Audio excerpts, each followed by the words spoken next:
მოგესალმებით, ეთერშია გურიის ახალი ამბები. სტუდიაში თქვენთვის ნინო ვაშალომიძე მუშაობს. დონალდ ტრამპის მიერ საქართველოს პრემიერ-მინისტრისადმი გამოგზავნილ წერილს ქართული პოლიტიკოსები არაერთგვაროვნად აფასებენ. ოპოზიციის აზრით ერთი წერილი შეერთებულ შტატებთან ურთიერთობის აღდგენა ვერ მოხერხდება. მმართველ გუნდში კი აცხადებენ, რომ მათი მოლოდინი გამართლდა და ამერიკის შეერთებულმა შტატებმა საქართველოსთან ურთიერთობების აღდგენა ამერიკაში ხელისუფლების შეცვლის შემდეგ ეტაპობრივად დაიწყო.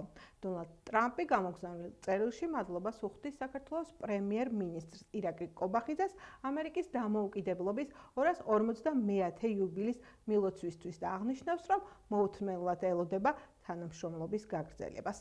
როცა ვსაუბრობ ჩვენ გადატვირთვაზე შედგება მაშინ, როცა სტრატეგიული პარტნიორობა აღდგება და სანქციები იქნება მოხსნილი. ხა აუცილებლად სტრატეგიული პარტნიორობა როცა შეჩერებულია ქვეყანასთან და სანქცირებული არის, ასე ვთქვათ, მმართველი ელიტის უდიდესი ნაწილი, ამ შემთხვევაში ურთიერთობის გადატვირთვაზე საუბარი, კარგად აჩვენებს რამდენად ძიმე მდგომარეობაში ივანიშვილის რეჟიმი, რომ ასეთი პროტოკოლური მილოცვები თუ პასუხები უბრალოდ მილოცვებზე არის მათთვის გადატვირთვის მაჩვენებელი. თუ ოცნებას სურს დაანახოს ქართველ ხალხს რეალური ნაბიჯები ამერიკასთან, ამერიკის შეერთებულ შტატებთან, ევროკავშირთან და ზოგადად ცივილიზებულ დასავლურ სამყაროსთან ურთიერთობების გადატვირთვის და გაუმჯობესების, მაშინ თავად უნდა გადადგას მნიშვნელოვანი ნაბიჯები.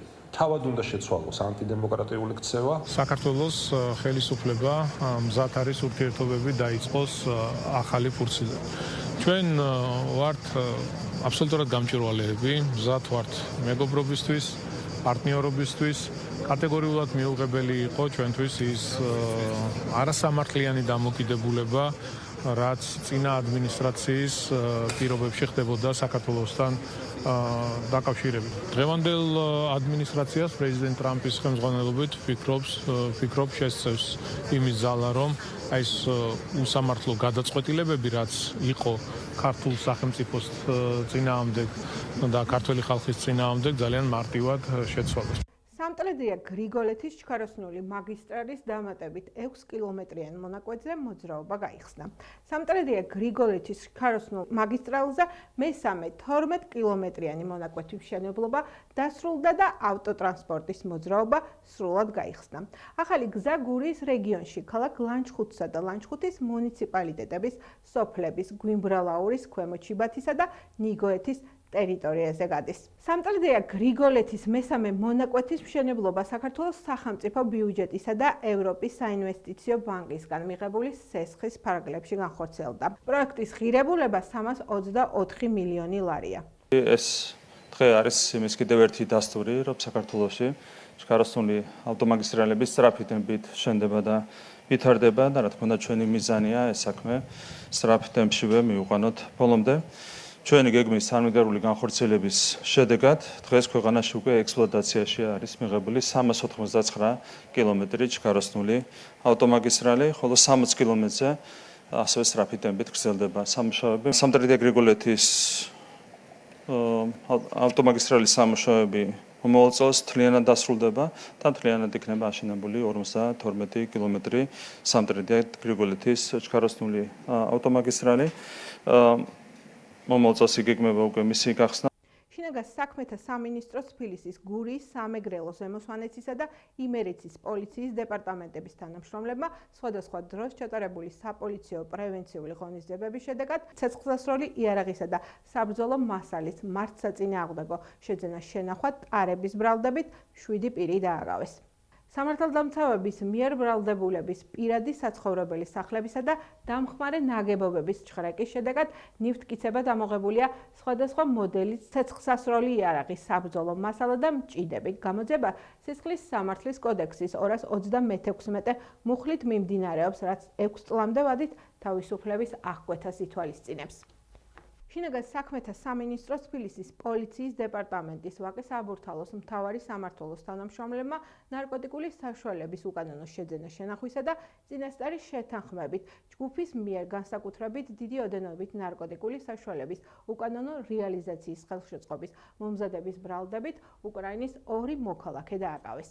გამოძიებით დადგინდა, რომ ბრალდებულებმა ნარკოტიკების გავრცელების სქემა შეიმუშავეს და განსაკუთრებით დიდი ოდენობით ნარკოტიკული საშუალების მონაწილეების გასაღებას სხვადასხვა მეთოდით გეგმავდნენ.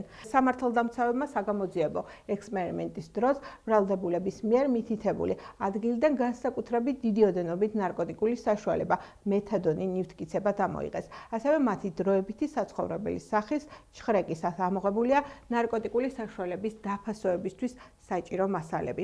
გამოძიება სისხლის სამართლის კოდექსის 260 და 260 კვარტა მუხლებით მიმდინარეობს, რაც 20 წლამდე ან უადო თავისუფლების აღკვეთას ითვალისწინებს. სოფელ ნაგომარში უკვე მეოთხედ საცხენოსნო ტურნირი ოზურგეთის თასი 2026 გაიმართა. ტურნირში საქართველოს სხვადასხვა მუნიციპალიტეტებიდან ჩამოსული საცხენოსნო კლუბების წარმომადგენლები მონაწილეობდნენ. გამარჯვებულები 4 საცხენოსნო გარბენის 12 საპრიზო ადგილზე გამოვლინდნენ. საპრიზო ადგილზე გასული მონაწილეები სიგელებით, თასებითა და ფულადი პრიზებით დაჯილდოვდნენ. საერთო საპრიზო ფონდმა 22,000 ლარი შეადგინა. სპორტული ნაწილის დასრულების შემდეგ ღონისძიება მუსიკალური პროგრამით DJ-ის თანხლებით გაგრძელდა. ნაგომრის დოხს ადგილობრივები, სხვადასხვა მუნიციპალიტეტიდან ჩამოსული სტუმრები, სამხარეო და ადგილობრივი ხელისუფლების წარმომადგენლები დაესწრნენ. ღონისძიება სპორტულ გამაჯანსაღებელ დაწესებულებათა გაერთიანების ორგანიზებით, მერიისა და საქართველოს საცხენოსნო ფედერაციის მხარდაჭერით გაიმართა. ეს მონაწილეობა არც ისე რთული იყო ეს გამარჯვება, მაგრამ შეძლო დავიკავე პირველი ადგილი. ოზურგეთის მერია ტრადიციას აგრძელებს და სოფელ ნაგომარში წელსაც დოხს გუმასმინძლეთ.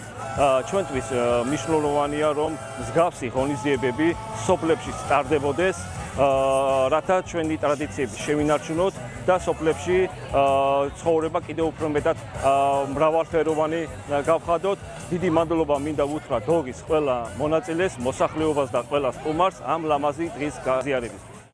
გურულები მნიშვნელოვან როლს ასრულებდნენ ყოველთვის საცხენოსნო კლუბების განვითარებაში და ვიწყებთ ნაბიჯები გადადგმულია და უსურვებ ყველა მონაწილეს, ყველა მუნიციპალიტეტიდან, მის დირექტორებიდან, მის ჟოკეებიდან და ყველას უსურვებ წარმატებას. ეს გახლავთ ჩვენ ხელთარსებული ბოლო ინფორმაცია. გურის ახალი ამბების აუდიო ვერსიას რადიო გურიაზე მოისმენთ. კარგად ბრძანდებოდეთ.